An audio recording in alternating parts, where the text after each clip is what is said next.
implement them into like the teams, like have it to where like it's co-ed or something, like have it to where like 3 guys, 2 girls, or 4 guys, 1 girl, like all girls. Like it just don't like if there's like because like there's really good like female gamers like Kaide, for example.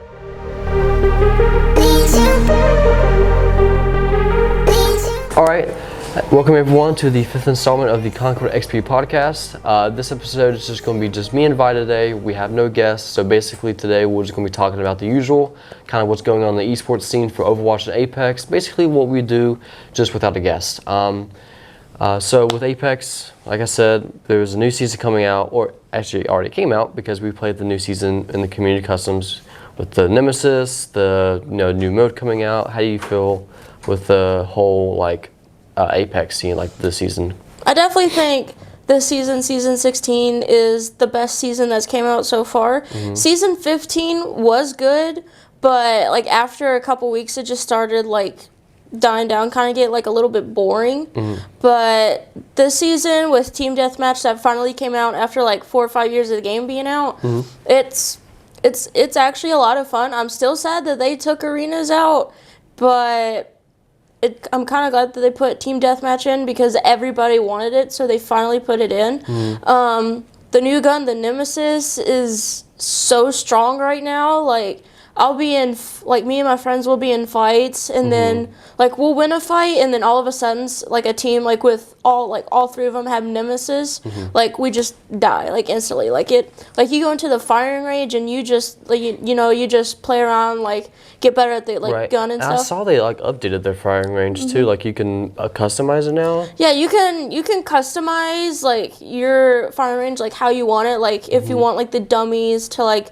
move and stuff. That's yeah. Cool. And then you can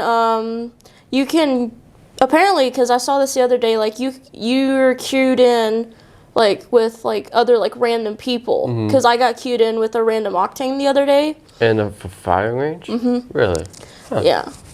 I think that's cool because you get to like really you could like meet like new people and like gain more friends that way, but I think it's cool that they, like, you can customize, like, the firing range, like, how you want it now. Yeah, because I know they could, like, crouch, like, the bots can crouch. I know, like, they can move around, like, jump if you could. I feel like Overwatch, like, the regular the firing range, you can't customize it, but they kind of have another way by having, like, workshops where you can, like, go and download custom-made workshop, and it'll literally they'll have actual characters in the workshop, and they'll like Afara would be like flying in arches, so like you can like practice your aim as like soldier, like tracking it.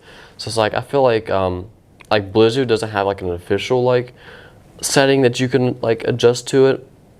I think you can adjust to like how many ult, like you can get your ult faster. So like if you just want to go in there and just like try your ult, like make it like better. Like Tracers, for example, is like probably like one of the hardest ults to use properly, because like where she has that pulse bomb, it's so heavy because like as soon as you like throw, it's like bloom, it just falls, it's like flats out to the ground.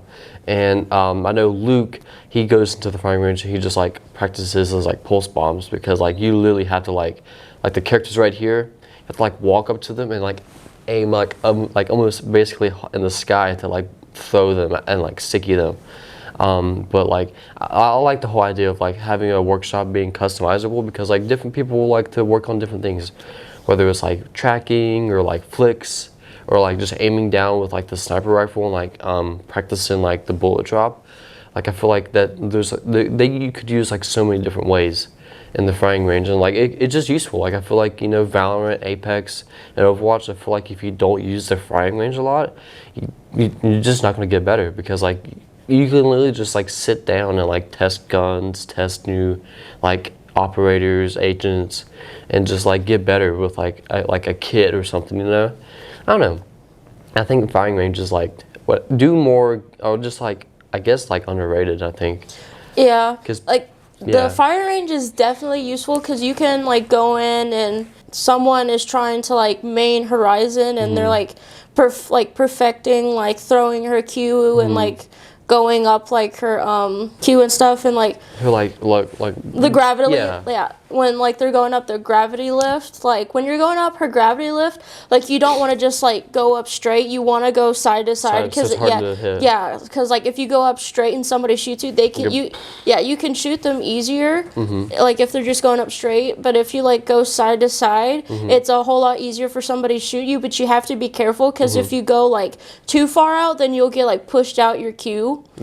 But and then like for low bar her cue, you have to be careful how you throw it because like if you throw it up like kind of like straight up in the air, it's just gonna come right back down. But if you kind of like if you like throw it up like at an angle, like not too far high up, it'll go further to where you can go away further. But like that's one of those things like with like you were just saying like with Overwatch, like if you like look up straight, it's just gonna come like right back down. Yeah, that's like one of the better things with like Overwatch. I feel like it could be useful for Apex, like just like competitive games, as I think Valorant should do this, but like I guess kind of like take the Overwatch route of like workshops, like have like fans make like workshop modes, because like I mean you always gonna have those bad batch of those, it's like, you know, inappropriate stuff going on, but like I feel like with competitives like Overwatch, there's one I use all the time. It's like aim training. And it's like, yeah, you could just go to aim labs or go to like Kovacs and like aim train, and yeah, it's the better way to like aim train. But like with Overwatch, I think for me at least, aim training with like the in-game like models and you actually are playing the character you main at. So it's like with me, I play a lot of hit scans, so like Ashe, Cass, and Soldier. And I'll have to do a lot of like flickings, Soldier, you have to do a lot of like tracking and whatnot. And it's like you can learn that in aim labs, but to me, I feel like I learn better because on Overwatch, I have my sense that's perfect for me. I have like the character and like the way the gun shoots. Like, you know, Kovacs can try its best to like try to copy that, but it doesn't really copy it like exactly, because you're like actually playing the game and aim training at the same time. So it's like for me, I gain better like experience with aiming. So I feel like with Valorant, I feel like a lot of people, in Apex too, I feel like a lot of people would, I guess, do better if they had like workshops there. And maybe not even like have like the user created workshops be open, maybe just have like Riot or like EA like create their like sort of like aim training type stuff, so that way like players could use it and like get better at aiming and whatnot. Because like those games, like if you don't have good aim, it's just like, I mean, there could be other factors that could possibly like, I guess like we talked about in the last podcast, like with like in Valorant, like if you have at least decent like crosshair placements, you could maybe get to like gold, high gold, and maybe be like stuck there. But like in like Apex, I mean, you have to like have like aim and like tracking. Yeah, you and have whatnot. to have like you have to have your aim, you have to have tracking, you have to have positioning, and especially like with your teammates. Not only do you have to trust each other and know where your teammates are and how they play, but you also have to know where they are, where another team's coming. If you see another team, like you have to tell your teammates where the other team is. Right. Otherwise, other than like to engage or wait for like a third party. like otherwise, like if you don't tell them, your teammate might be going in the same direction that the other team is, and they don't know. Because like say Storm Point has a lot of natural cover with rocks and trees and like all this different stuff. Another team could be hiding on top of a rock, and then your teammate could be right below that rock, and they won't know that other team's up there, and then they can just get 3 stacked right on top of their head. So you have to know like where your team's at, where other teams are at, like whether to tell them to disengage or engage or not. And like it's like another thing, like with third parties too, you try to third party a team that like 2 teams are already fighting. It's a 50, like it's most of the time, like if you show up right on like at the correct time, you'll end up like third party the team and kill them. But most of the time it's 50-50, because you can go and third party a team and you might be able to kill that team, but another team is going to hear that and they're going to fourth party and come in right behind you and kill you. So depending upon what time you show up, it's a 50-50 whether you're going to survive or if you're going to die to another team. Yeah, I feel like Apex is just like it requires a lot more. I think mechanics and aim, because I mean, like, of course, like aiming, like in all like shooters is like definitely important. But I feel like with like Apex, I mean, like there's like so many different like legends in that game, so you have to know like all the abilities, you have to know like the names of each legend, and and I feel like this is really important. But you have to know like the map, like you have to know a lot about like each map. Yeah, you have to know a lot about the map, and especially what characters you're going to use on that map. Say for like Storm Point, and I believe it's World's Edge. So like Storm Point and World's Edge, Watson, because there's a bunch of like buildings. There's a bunch of buildings and a bunch of different like cover and stuff that you can put up Watson fences, and you can be able to control a certain amount of like territory. I think you could definitely use Caustic as well. You can I think Bang is another person you can use on Storm Point, and Broken Moon too, because Bang can throw her smokes at a team or in a general area of where another team is, and you can smoke that team, and you can make a getaway real quick if you're in a bad position. But or you could smoke a team, and you can just say like you have like digi threats on your guns, you can smoke a team and just down that team, because like you have digi threats and you can see where the team is through the smoke, but like they can't see you because they're smoked out. So it depends. Like each map is going to have a different team comp. Like, cause each legends are better at more like Watson, like you said, more buildings, and which I think Olympus has a lot of buildings too. Olympus has a lot of buildings, and I definitely think Horizon's good on Olympus, because one, it's her map, but then you can gravity lift on the different buildings and all that stuff, and you can also use her ult to you can use Horizon's ult for a lot of things. You can, obviously, you can use it to suck up enemy players and, throw grenades and kill them and stuff. But you can also use her ult to, block doors and, that stuff. You can also use her gravity lift to block doors as well. And you can also use her ult to, throw in front or behind your teammates to give them cover and to help them escape from a bad situation if they're being pursued by another team. Because one, you throw your ult, they're gonna think that Horizon's nearby. They're gonna queue up and just shoot at them. So you can fake the ult and make the other teams think you're nearby or another team's nearby, but you can also give your teammates enough time to get away. So I know each character, each legend has different time to get the ult right. Is Loba's the fastest one, right? Loba has the fastest ult to get. Yeah, Loba's the fastest ult. As soon as she drops, her ult's already on 60%. Who has the longest? Who has the longest ult to get?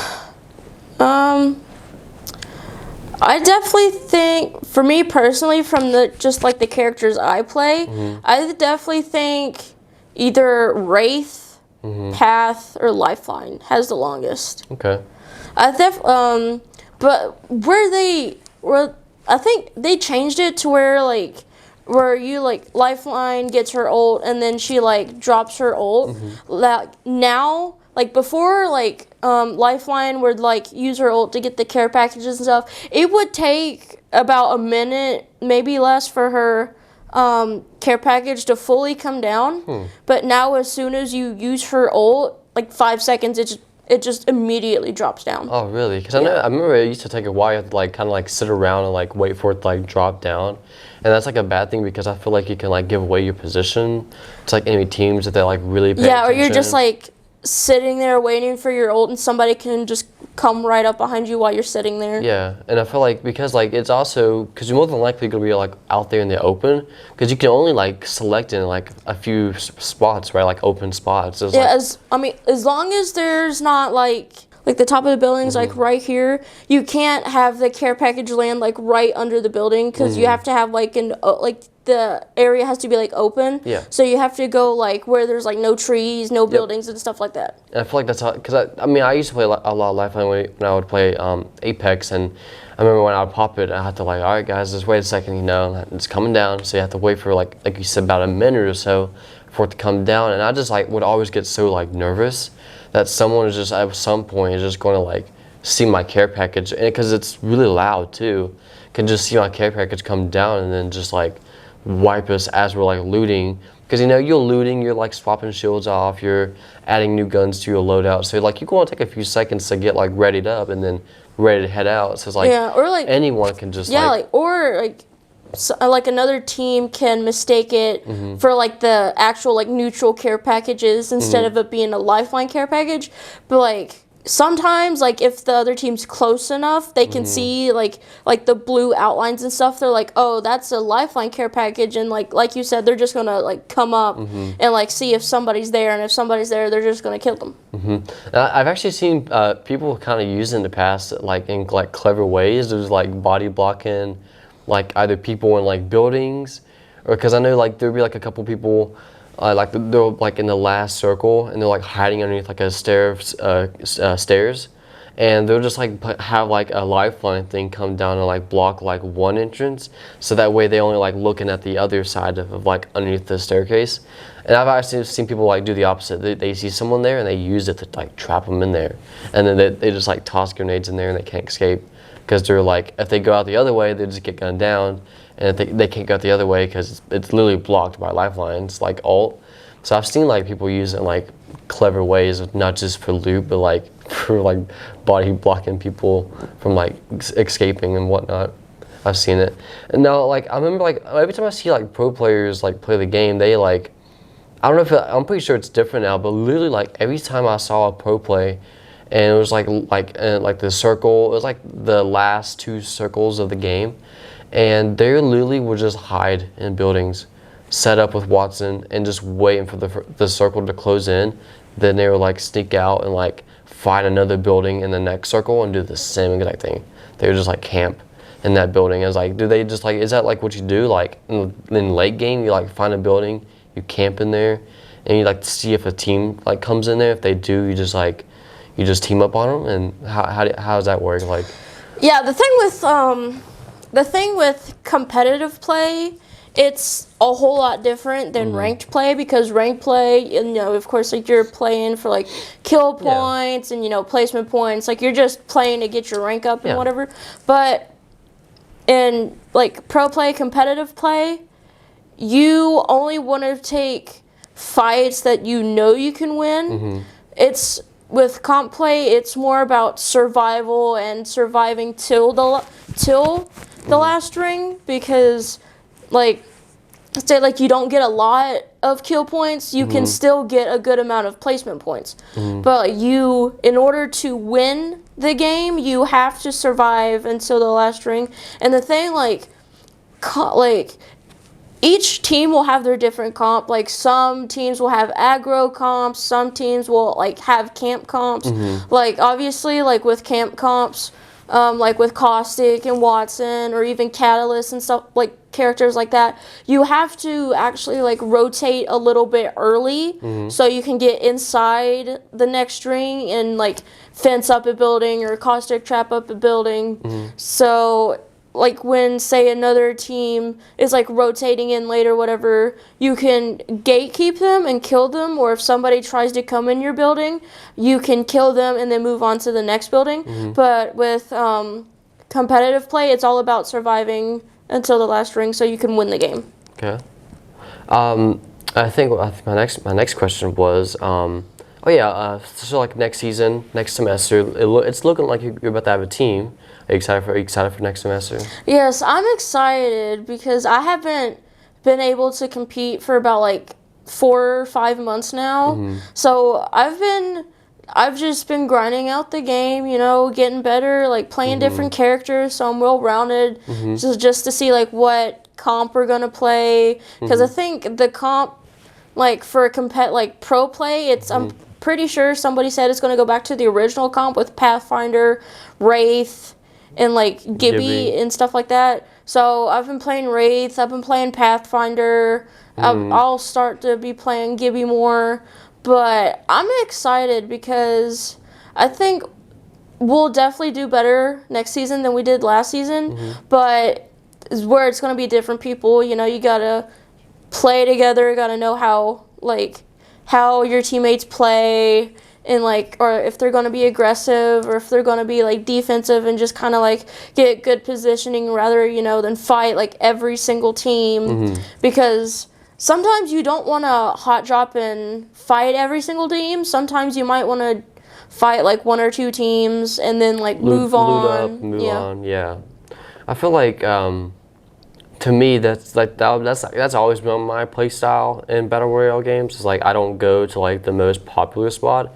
I kind of go 2 or 3 spots away, loot up. If I see a stray person here and there, I'll just team up on them, get the loot, and move on to the next town, and then kind of sort of make my way into the most popular spot, maybe clean up a couple fights, because by the time I'm moving in there, they're already gone to the next spot, and then there's going to be either old death boxes there that's probably has a couple ammo in there.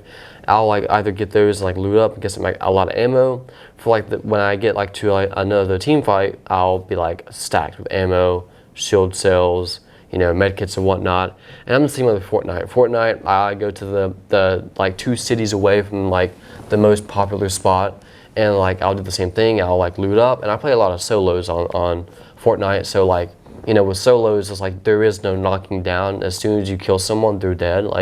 You don't kill them, get their health down to 0, then knock them down like you do in Apex.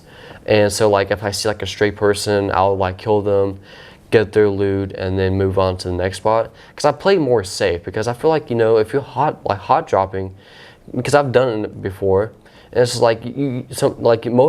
more likely than not, you're going to get unlucky, and you're going to be the first or second person to die as soon as you hot drop, and then you gotta queue up again for the next game.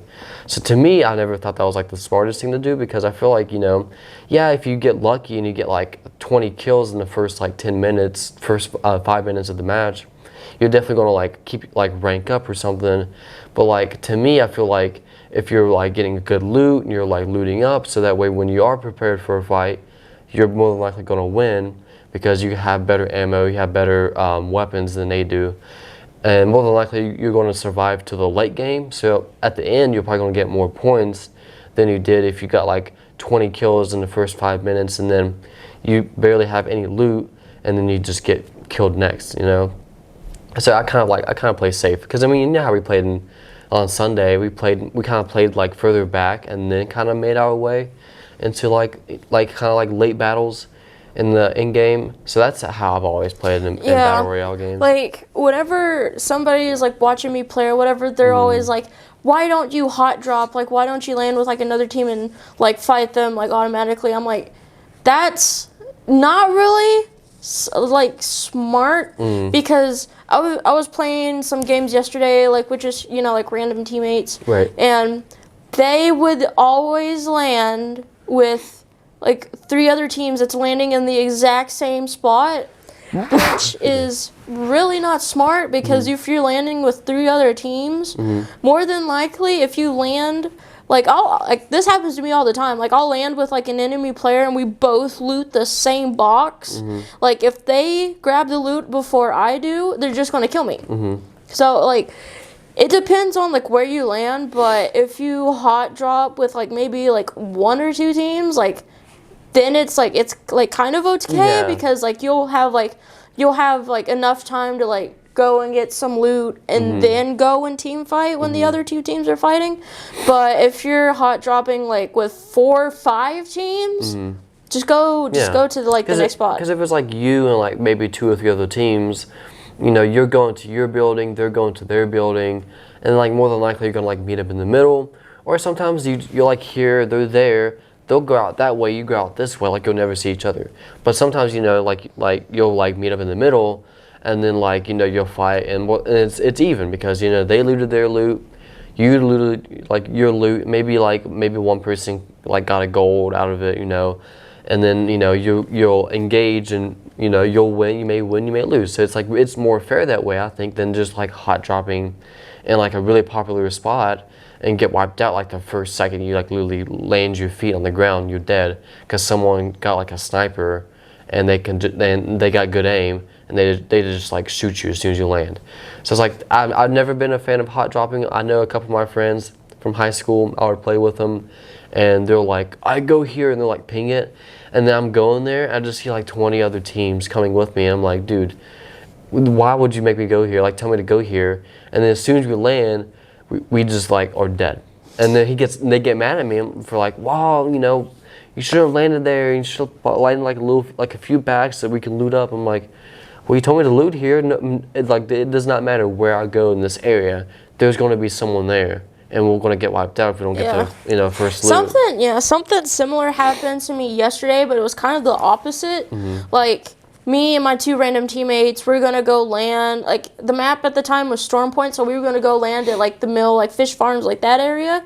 But one of our teammates wanted a hot drop, so they broke away, and then they landed literally on the other side of the map. So it's just me and this other person, and another team ends up landing with us. So me and the Gibby ends up dying to the other team, and then it's just this bloodhound on the other side of the map. And I'm like you didn't have to go over there. Like, we were literally landing with a team.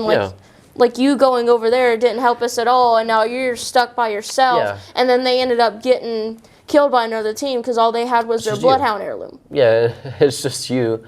I've always thought like that teammates who just like stray away from like the whole team, it's like really stupid for me because like I've always found out that like those who are just like too egotistical to like my teammates will be fine on their own, I'll be fine on my own, we'll just split it up and maybe we'll just meet in the middle, and that whoever thinks that will never work out in a game that requires all 3 of the teammates to be there, because if you're missing 2, I mean, it's 2v3 every single fight, and that's just not fair. And because you normally focus on one person, another person focuses on another person, but if it's just 2 of you, maybe one of them is going to be focused on you, and then at least 2 is going to be focused on your teammate, or vice versa, 2 on you and 1 on the other person. So I just find that to be just like, I don't know why people just do that. I've been able to win like ranked matches or trio matches just with like me and like one other teammate, because like say like we didn't get queued with the third because Apex is oblivious with that. Like, you'll play ranked or trios and then it's just like you and somebody else. But like, I've been able to win matches with just like me and somebody else, but it was really, really hard because it depends on how skilled the other team is. Because say like they're just like, somebody's just like a noob to the game, or they're just like still figuring out the game, so they're not still like good at the game. Like, you'll be able to you'll be able to figure out like if they're like new to the game or not, depending like how they're aiming, or if they're like just walking while shooting, or just crouch walking.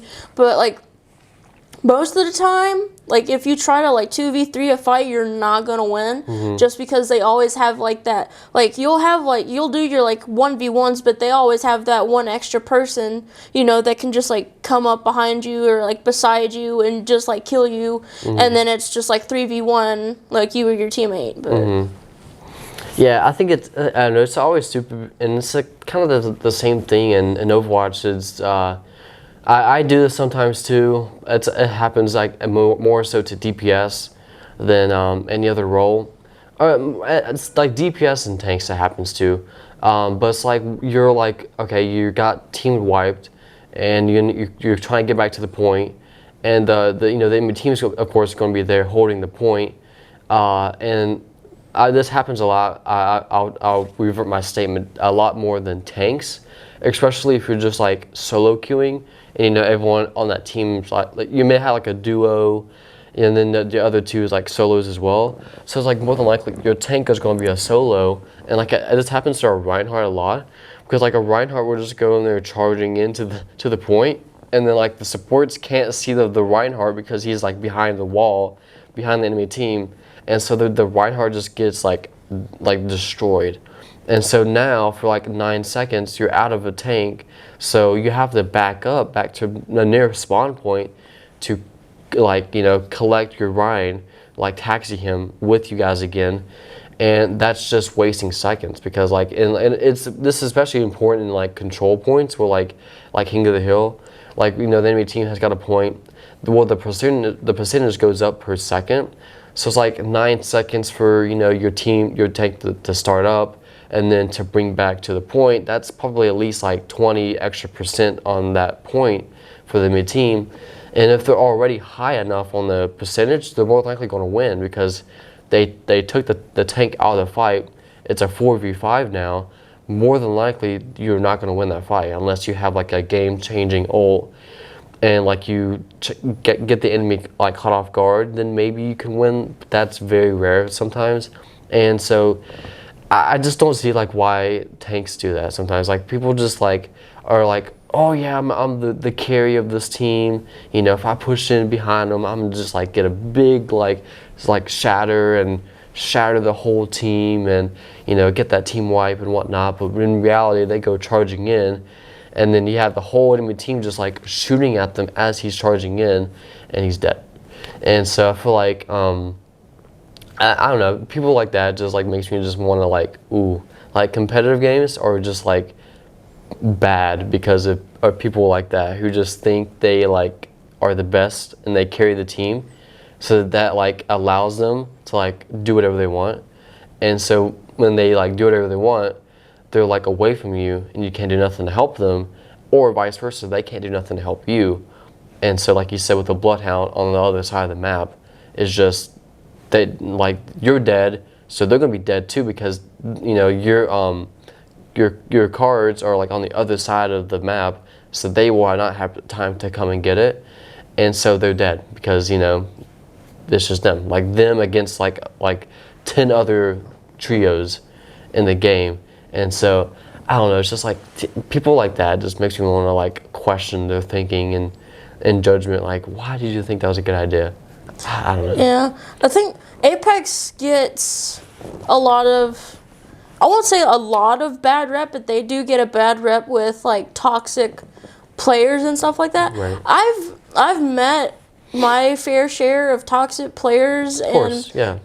I'll say about 95% of them are male gamers. Mm-hmm. I'm not saying not all male gamers are toxic like that. Oh, 100%. My first second game ever of Apex, I was playing Lifeline. I still had no idea what I was doing. I didn't know how to use her abilities and all that stuff. And were people yelling at you why aren't you healing?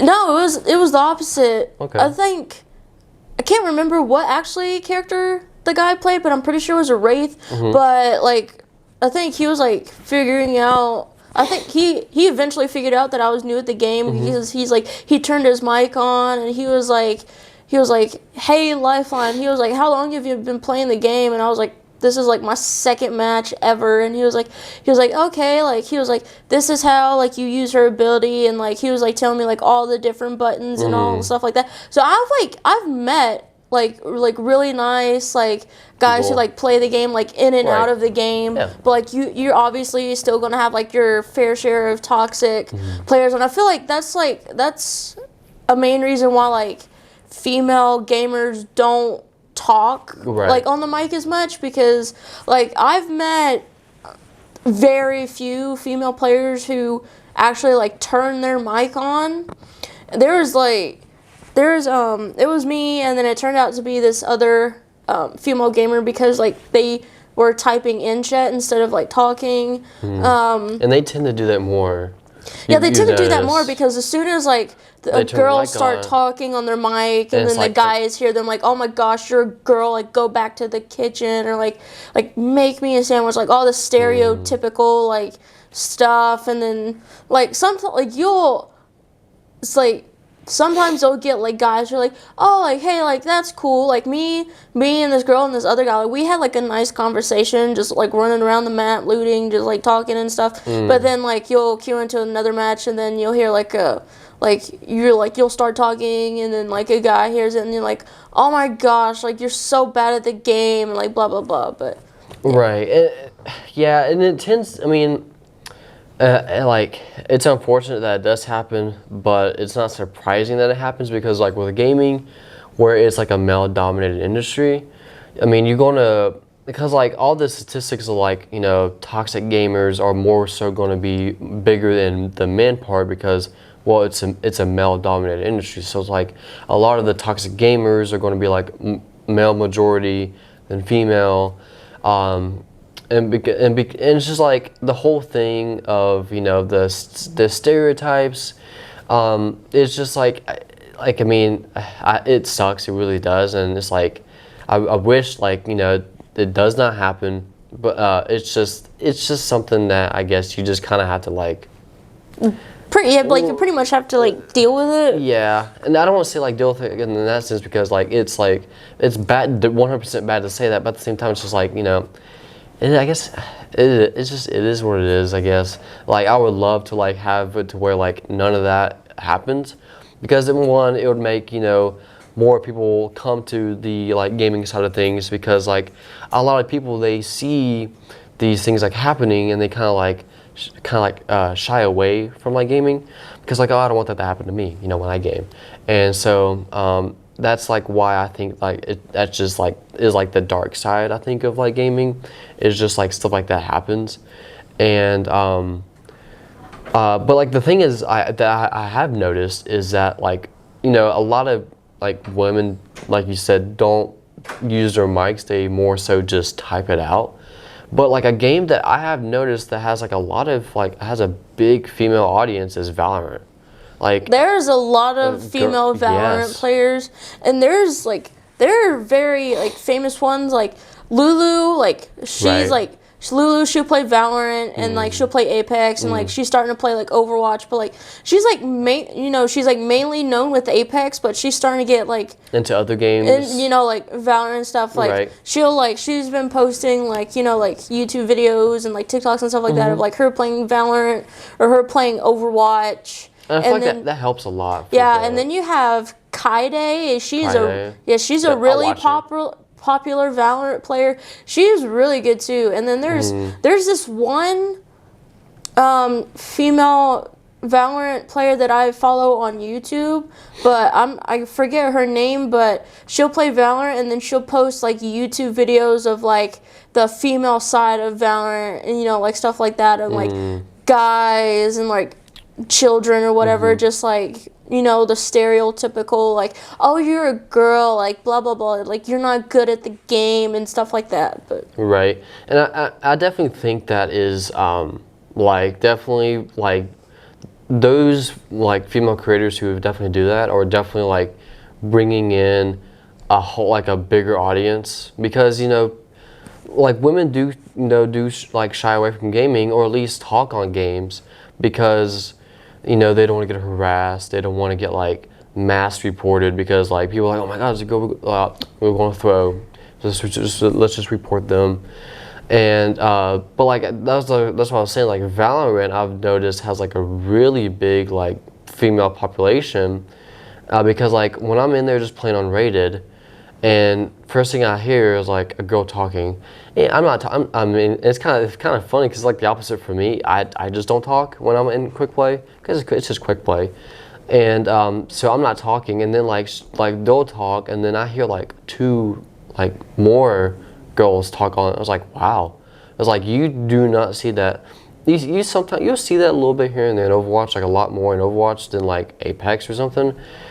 But like Valorant, like you'll be playing like probably when you're playing Valorant, like you'll like probably hear like at least one female, probably like per match on your team, and that's why. And I think that's great. I think that's like because we need that more like diversity, of course, in gaming, because like it's been a male-dominated industry since it's like been like started like ever since in the 80s, like. you go to like the arcades, and it's like mostly just kids, like male kids, and it's like you go and you play kind of like Counter-Strike. It's mostly guys. You play like Overwatch, of course. It's like any game you play is going to be mostly guys.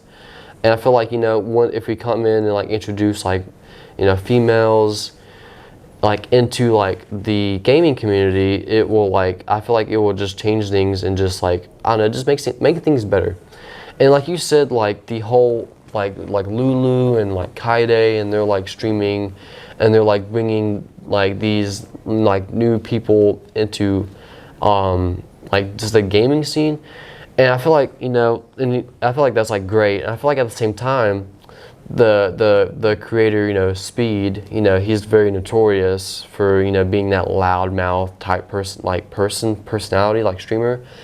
And I don't know if you remember that famous clip of him that kind of like went all throughout like Twitter, of when he was like playing Valorant. Those first like few days, he was like streaming Valorant and Valorant like only, and he got like a female on his team. And I know I know about Speed, and I know like he's just all about like trolling and like being just that loudmouth, and like and the people find that like entertaining. And so like they'll watch him. Of course, that's why they watch him. But when he was on Valorant, and he like a female like started talking, and he started talking back, and he like was like saying like some like really like sexist stuff towards the person, and then the woman was like in return like saying like racist stuff back to him. So it was like, it wasn't like just on him, but he started it, with like the whole like go back to the kitchen, stuff like that. And so it's like, I feel like and that got a lot of attention on Twitter, and just like stuff like that, just like people find that funny.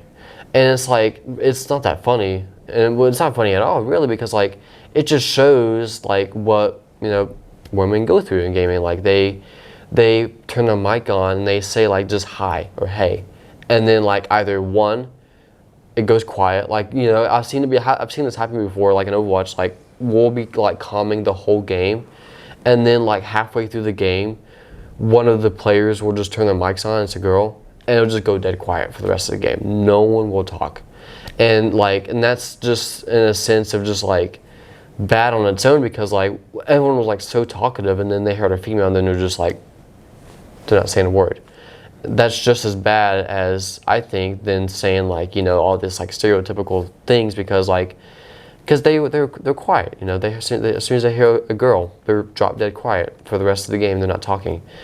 And I feel like attention like that like Speed had brought, I feel like just doesn't help. It brings more attention to like, it helps and it doesn't help at the same time. It helps in the sense that it brings attention to what like women go through in gaming, but it also doesn't help in the sense because people find it funny. They laugh at it. They like give it a like. They retweet it like, oh my God, Speed's so funny, and stuff like that. And I don't know, that just kind of like shows like the bad side of esports / gaming, is just the whole male versus female type stuff. Yeah, and I think that's one of the main reasons that like women decide to do like streaming and content creation instead of like deciding to go like be like an actual like pro player in their game, because you don't see any female like pro players. Like it's all just dominated by men. But you'll see like all these like pro teams and all that stuff, like they'll have a lot of female, like content creators like Kaide. She's a content creator for 100 Thieves. But yeah, like TSM, like they got like Janie, like they got like all these like different stuff, like all these like different people, but like you don't see any like female pro players. Right. And I know there's been a couple attempts in the past of having like an all-female team. I don't know which team it was, but I was pretty sure there was at one point. There was like an all-female like League of Legends team, and then I know there was like some controversy behind that, and then they like fell out because of it. But I know there have been attempts of bringing like an all-female like team in, and I think even now they're like collegiately, I think there is like female-only tournaments and like leagues and whatnot. Because I'm pretty sure, I know for COD at least, I know there is one that's like girls only. and I know that's pretty popular in the COD scene for like collegiate age. And but yeah, you're right. Like the Overwatch League, not one female player, and it's just like most of these like teams like the Sentinels, 100T, you don't see a female in their team. Like if you see a female, it's more than likely they're a content creator. Like Valkyrie, she's like the co-founder, but she's like the content creator for 100 Thieves. Kaide, content creator for 100 Thieves. So it's like a lot of these people are just like content creators, and they're not like actual like pros. And I feel like that's just like bad on its own, because like why should we just only allow, I guess, women to just be content creators for like a pro league? Like why don't we just like start a whole team, or not even that, just like implement them into like the teams, like have it to where like it's co-ed or something, like have it to where like like 3 guys 2 girls, or 4 guys 1 girl, like all girls. Like it just don't like if there's like, because like there's really good like female gamers like Kaide, for example. I'm pretty sure she just hit like Immortal, and I heard somewhere that she's also Radiant, but I don't know about that part. I do know she's Immortal, and that's a really high rank in Valorant. And like I watch her stream. Like I'll go in the facility like really early in the morning, and she streams early, like in the mornings as well. She'll like stream from like midnight to like 5 a.m. in the morning, and I'll watch her, and she's like really good. And it's like I feel like why don't we just like have like a co-ed league, like the Overwatch League? Why don't like the Overwatch League, they like see like a really good potential gamer, and and they like bring her in, you know? I don't know. I just feel like esports, like it's going in the right steps, but I feel like there's a lot more to like head towards too. Okay, I think we talked about it. I think we did good for our first podcast, just you and me this time. Don't know who will be the guest for next week, but I'm sure we'll find someone. Well, yeah, we'll find somebody. Yeah, we'll find someone, even if it means you have to drag them in here with us. Yep. Well, I guess that'll wrap it up for us. Thank you again for watching the 5th installment on the ConcordXp Podcast. And we'll see you guys again in the next one. Just be sure to follow on our socials, our Twitter, Instagram, YouTube, and Facebook. If you just, give us a follow down, we'll greatly appreciate it. And again, thank you. See ya.